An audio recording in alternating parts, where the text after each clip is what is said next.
So hello everyone, welcome to our YouTube channel Bankers Mantra, initiative taken by Achievers Mantra. मैं Satya Prakash, I am too excited to see this कि IBPS clerk की openings के बारे में announcement हो चुका है। टोटल 11,403 प्लस वैकेंसी है बेटा इस साल। आपके पास एक गोल्डन अपॉर्चुनिटी है। जो भी बच्चे बैंक एग्जाम की प्रिपरेशन कर रहे हैं, अगर वो नेशनलाइज बैंक के साथ काम करना चाहते हैं तो ये अपॉर्चुनिटी बिल्कुल मिस मत करना। 1 अगस्त से बेटा इनका फॉर्म फिलिंग सेशन स्टार्ट हो चुका है और लास्ट डे जो है बेटा 21 अगस्त को है। तो क्या क्या अभी इस बार अपडेट हुए हैं, क्या क्या नए चेंजेस ऐड ऑन हुए हैं, वो सबका डिस्कशन हम क्या करेंगे, वन बाय वन डिस्कस करेंगे। स्टेट वाइज बेटा वैकेंसी निकली हुई, हर स्टेट में कितनी ओपनिंग है ये वहां पे मेंशन है। बहुत सारे बच्चों के माइंड में क्वेरीज रहता है कि क्या जो स्टेट वाइज वैकेंसी है, लेट्स टेक एग्जांपल, अगर मैं महाराष्ट्र कैंडिडेट हूँ या मैं नॉर्दर्न पार्ट के किसी स्टेट का मैं कैंडिडेट हूँ, क्या मैं किसी दूसरे स्टेट में अप्लाई कर सकता हूँ? डेफिनेटली अप्लाई कर सकते हैं, बट वहां पे एक आपका लैंग्वेज प्रोफिशिएंसी टेस्ट होता जिसको आपको क्या करना पड़ेगा बेटा, क्लियर करना पड़ेगा। तो बहुत सारी बातें ना करते हुए हम सीधे सीधे क्या करते हैं, सीधा IBPS का जो नोटिफिकेशन PDF है उसको हम लोग ओपन करते हैं और वन बाय वन क्या क्या अपडेट हुए उन चीजों को हम लोग यहाँ पे क्या करते हैं बेटा, डिस्कस करना शुरू करते हैं। ये आपका नोटिफिकेशन PDF है जो मैं यहीं पे सारे पॉइंट्स आपको क्या करता हूँ बेटा, एक्सप्लेन कर दूंगा। सबसे पहले डेफिनेटली हर एक बच्चे को IBPS की ऑफिशियल वेबसाइट पता होनी चाहिए। अगर आप ये नहीं पता तो आप स्कैन करके ऑफिशियल वेबसाइट पे यहाँ पे क्या कर सकते हैं बेटा, देख सकते हैं। ये पूरा का पूरा आपका क्या है बेटा, जो नोटिफिकेशन के जो इंपॉर्टेंट डेट्स हैं वो यहाँ पे दिए हैं, जहाँ पे डेफिनेटली इन्होंने श्योरली मेंशन किया कि भाई 1 अगस्त से स्टार्ट होगा और 28 अगस्त को ये क्या हो जाएगा, फिनिश हो जाएगा। पेमेंट ऑफ एप्लीकेशन फीस या इंटीमेशन चार्जेस 1 अगस्त से भाई वही 21 वही रहेगा, सेम चीज। Edit window for the candidate to modify the correct application in case अगर कुछ है इंक्लूडिंग ऑनलाइन पेमेंट, तो सिर्फ 2 दिन का बेटा क्या होगा, एडिशनल आपको टाइम मिलेगा। बट मैं नहीं चाहता कि कोई बच्चा भाई 21 के बाद 2 दिन का एडिशनल टाइम ले, उसके पहले ही सारे के सारे आपके सबके फॉर्म भर जाने चाहिए। इन्होंने जो ऑनलाइन प्री एग्जाम का बेटा डेट दे रखे, डेट अभी यहाँ पे मेंशन नहीं किया, अक्टूबर 2026, बट जो आपके एग्जाम है वो 10 अक्टूबर और 11 अक्टूबर को होने वाले हैं। मेंस एग्जाम का जो मंथ इन्होंने दे रखा है बेटा वो दिसंबर में, बट वो एक्चुअली में कब होगा, 27 दिसंबर में। इस 27 दिसंबर को ये वाला अपना क्या है, एग्जाम होने वाला है। सो वन बाय वन और आगे बढ़ते हैं। आपका जो प्रोविजनल अलॉटमेंट है मार्च 2027 तक सबके पास हो जाएगा।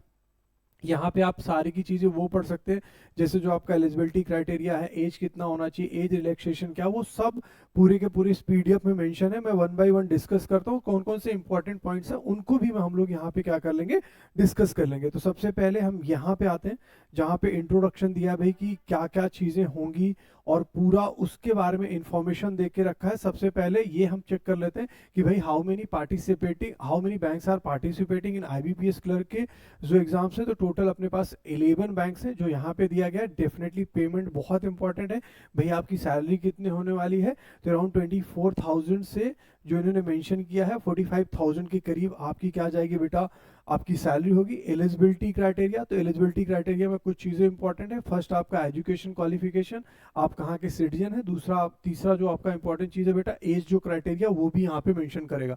डेफिनेटली ये कैंडिडेट्स के बारे में बता रहा है, वो कहाँ से होना चाहिए, citizen of India, Nepal, Bhutan या जो अदर ये यहाँ पे कहानी है उसके बारे में हम क्या कर लेंगे बेटा, पढ़ लेंगे। दूसरा सबसे इंपॉर्टेंट चीज है भाई कि आपका जो एज होना चाहिए, मिनिमम कितने होने चाहिए, आप 20 ईयर्स के होने चाहिए, मैक्सिमम कितने होने चाहिए, 28 ईयर्स के होने चाहिए। One of the most important चीज जो आपको ध्यान रखना है वो ये रखना है कि भाई आप ना 2 अगस्त 1998 के पहले नहीं होने चाहिए और बेटा 1 अगस्त 2006 के बाद में नहीं होना चाहिए। मतलब इन्हीं, और ये डेट इन्होंने क्या लिखा, बोथ डेट्स आर इंक्लूसिव, मतलब आप इन्हीं के बेटा जो ये दोनों ही डेट इंक्लूसिव है, इन्हीं के रेंज में आने चाहिए। तो ये सबसे इंपॉर्टेंट चीज है। आपको एज रिलैक्सेशन मिल जाएगा, आपकी जो कैटेगरीज है उसके हिसाब से आप एज रिलैक्सेशन देख सकते हैं। जनरली SC ST के लिए 5 ईयर्स है, OBC के लिए बेटा 3 ईयर्स है, पर्सन विद बेंचमार्क डिसेबिलिटी क्या है, 10 ईयर्स का है। और यहाँ पे भी कुछ चीजें हैं, जो एक्स सर्विसमैन हैं, जो विंडोज हैं, डाइवर्स वुमेन है, उनके लिए भी बेटा यहाँ पे कुछ एज क्राइटेरिया मेंशन है। तो आप इन चीजों के बारे में भी क्या कर सकते हैं, यहाँ पे चेक कर सकते हैं। थोड़ा सा हम और आगे बढ़ते हैं। जैसे हम आगे बढ़ेंगे तो हमें यहाँ पे क्या दिखा भाई, टाइप्स ऑफ डिसेबिलिटी, मतलब ये ऐसे लोग, बहुत सारे ऐसे स्टूडेंट होते हैं, बहुत सारे ऐसे बेटा पर्सन है जिनके पास कोई ना कोई क्या होता है कि एक मतलब उनके पास एक विजुअलिटी, कोई ना कोई उनके साथ कुछ ट्रेजेडी हुई है या बॉर्न ही वैसे हुए हैं, तो उनके लिए भी गवर्नमेंट ऑफ इंडिया या गवर्नमेंट ऑफ इंडिया आपको ऑप्शन देती है कि वो भी हमारे साथ काम कर सकते हैं। तो उनके लिए भी जिस जिस टाइप की डिसेबिलिटी है वहाँ पे वो क्या कर सकते हैं, यहाँ पे चेक कर सकते हैं। और इसमें बहुत तरीके की डिसेबिलिटीज होती हैं जिनको हमें क्या करना होता है बेटा, समझना होता है। ये जिनके साथ हुआ है मतलब इट्स अ वेरी ये मतलब जो ऐसे कैंडिडेट जिनके साथ ये हुआ है भाई, वो भी एक सिस्टम का हिस्सा है, तो गवर्नमेंट ऑफ इंडिया उनको चांस दे रहा है। उनके पेरेंट्स मतलब पेरेंट्स भी भाई बहुत हेल्प करते हैं, क्योंकि मैं ऐसे एक दो स्टूडेंट से मिला हूँ जो बेचारे इस तरीके की कंडीशन से वो कर रहे मतलब जूझ रहे हैं, लेकिन तब भी बेटा वो मेहनत कर रहे हैं और चीज़ों को कोशिश करते हैं कि चीज़ें उनकी उनके साथ भी अच्छी हों। तो ये वहाँ पे वो लोग बेटा ये चेक कर सकते हैं। डिटेल्स में जाना होगा, आप पूरे अच्छे से देख लीजिए। नेक्स्ट पार्ट पे हम बढ़ते हैं। नेक्स्ट पार्ट आपका क्या कह रहा है, जैसे थोड़ा सा यहाँ पे जैसे डिफिनीशन आप इन्होंने एक सर्विसमैन दिया है, अगर आप नहीं है उस कैटेगरी में तो आप उस चीज़ को यहाँ से क्या कर सकते हैं बेटा, छोड़ सकते हैं। सबसे इंपॉर्टेंट चीज़, बहुत सारे बच्चों का डाउट्स रहता है economic weaker section. Economic weaker section sir किन किन को हो जाएगा, तो यहाँ पे इन्होंने कुछ चीज़ें ये दे रखी है कि अगर आपके पास ये है तो आप उसका सर्टिफिकेट नहीं बनवा सकते। बहुत सारे लोग बोलते हैं सर सर्टिफिकेट कुछ बन जाएगा ऊपर नीचे करके, भाई ऐसे नहीं होता है। बाद में जब क्या बोलते हैं उसको वेरीफाई किया जाएगा और वहां पे नहीं होगा तो लीगल एक्शन आपके खिलाफ होगा। तो आप अपने देख लीजिए कि आप एलिजिबल है इकोनॉमिक वीकर सेक्शन में कि नहीं, वो यहाँ पे पूरा का पूरा डिटेल इन्होंने क्या दे रखा है बेटा, मेंशन दे रखा है। सो सबसे इंपॉर्टेंट चीज और एजुकेशनल क्वालिफिकेशन, आपके सबसे सबसे मेन पॉइंट ये होता है डेफिनेटली आप एक ग्रेजुएट, आपका एक ग्रेजुएशन होना बेटा इंपॉर्टेंट है, आप ग्रेजुएट होने चाहिए। दूसरा चीज जो सबसे इंपॉर्टेंट चीज है बेटा, कंप्यूटर लिटरेसी। यहाँ पे बार बार ये बात होती है कि भाई आपको बेसिक्स आप कंप्यूटर का नॉलेज होना चाहिए, उसको इन्होंने बहुत अच्छे से मेंशन भी किया है। Operating and working knowledge in the computer system is mandatory है। आई मतलब candidate should have certificate diploma degree in the computer operation language, should have studied computer as one of the subjects in the high school college and institute। मतलब आप कहीं ना कहीं बेटा पढ़े होने चाहिए। तो there is a normal question हमेशा बच्चे के माइंड में आता है कि सर अगर मान लीजिए मैंने पढ़ा ही नहीं 10th 11th 12th और आज मैं पास आउट हो चुका, लेट्स टेक एग्जांपल अगर आपने बीए किया और कहीं पे आपने कंप्यूटर्स के सब्जेक्ट लिए तो मेरे लिए क्या होगा।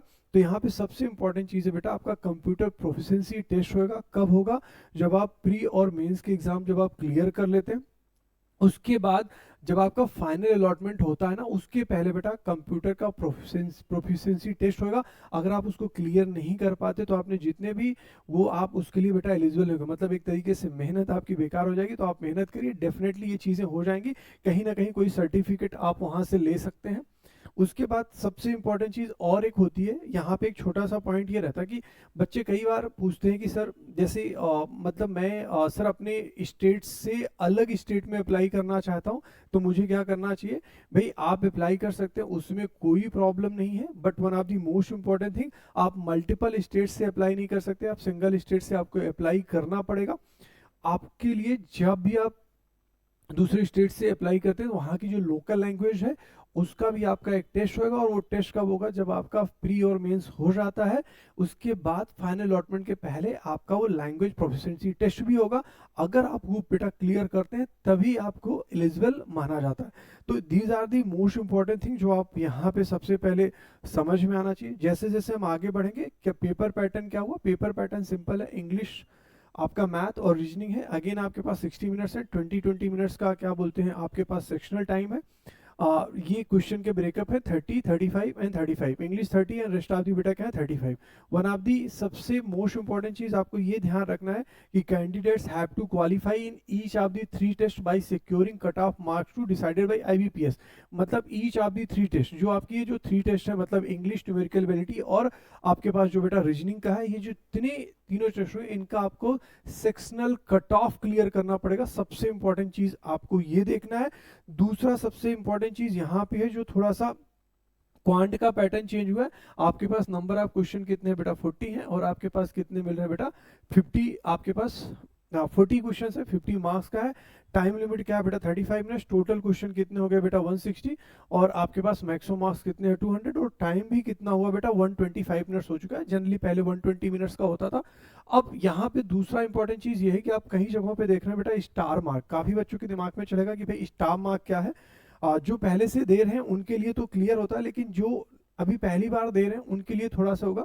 ये आप बेटा क्या है कि आप किसी पर्टिकुलर स्टेट से आप बिलोंग करते हैं तो वहाँ की लोकल लैंग्वेज में क्या कर सकते हैं, आप बेटा टेस्ट दे सकते हैं। लेकिन जो आपका इंग्लिश का जो टेस्ट होएगा वो हमेशा किस में होएगा बेटा, इंग्लिश में ही होगा। उसको आप सोचो कि भाई ट्रांसलेट करके हिंदी हिंदी में डाल लो, तो ऐसे नहीं होगा, आपकी लोकल लैंग्वेज में नहीं होने वाली है। हाँ, ये कुछ जो जिस स्टेट से आप बिलोंग करते हैं वहाँ आप देख लीजिए। जैसे जम्मू एंड कश्मीर से बिलोंग कर रहे हैं तो इंग्लिश हिंदी एंड उर्दू होगी, झारखंड से होगी तो English and Hindi. Generally most of the मतलब सब में इंग्लिश एंड हिंदी तो बेटा क्या है हो जाता है। जैसे अगर आप मान लीजिए आप कहाँ से, तमिलनाडु से बिलोंग कर रहे हैं तो इंग्लिश हिंदी एंड तमिल है। अगर तेलंगाना से इंग्लिश हिंदी तेलुगु एंड उर्दू है। त्रिपुरा से इंग्लिश हिंदी एंड बंगाली है। तो इस तरीके से आप वहाँ की अगर आप अपना लैंग्वेज चेंज करना चाहते हैं तो डेफिनेटली आप क्या कर सकते हैं बेटा, चेंज कर सकते हैं। अब थोड़ा सा और आगे बढ़ते हैं तो डेफिनेटली यहाँ पे जब आप आगे जाएंगे तो बहुत सारी चीजें आपके सामने रहेंगी, जहाँ पे आपके सामने ये दिया रहेगा कि भाई आप, आपका फोटो का साइज क्या होना चाहिए, जो आप सिग्नेचर करते हैं उसका साइज क्या होना चाहिए, वो सब चीजें बेटा यहाँ पे वन बाय वन सब कुछ यहाँ पे क्या किया है बेटा, मेंशन किया है। अगर आपको ये देखना है कि आपको ये देखना है, जैसे ये चीज यहाँ पे मेंशन है बेटा कि आप जो भी अपने डॉक्यूमेंट जब आप फॉर्म फिल करते हैं तो क्या क्या चीज़ें हैं, जैसे उसका फोटोग्राफ है, सिग्नेचर है, लेफ्ट थंब इम्प्रेशन है, हैंड रिटन डिक्लेरेशन है, और ये जो आपके सर्टिफिकेट्स हैं। जब भी आप हमेशा याद रखिएगा इसमें पूरा का पूरा मेंशन रहता है कि क्या चीज़ें। कभी कभी आप क्या करते हैं कि जल्दबाजी में कोई भी फोटो आप स्कैन कर देते हैं, अपलोड कर देते हैं और बाद में आपके फॉर्म्स रिजेक्ट हो जाते हैं। तो सबसे इंपॉर्टेंट चीज़ है आप बहुत कंप्लीटली पूरे इसको क्या बोलते हैं, पढ़ना है आपको पीडीएफ को। बाय द वे मैंने जो इंपॉर्टेंट पॉइंट्स है वो मैं ऑलरेडी यहाँ पे आपको डिस्कस ही कर दे रहा हूँ, लेकिन तब भी आप एक बार अपनी तरफ से पढ़ लीजिए। अगर कुछ डाउट्स है तो डेफिनेटली आप हमारे जो कॉन्टैक्ट नंबर है उस पर क्या कर सकते हैं, कॉल कर सकते हैं।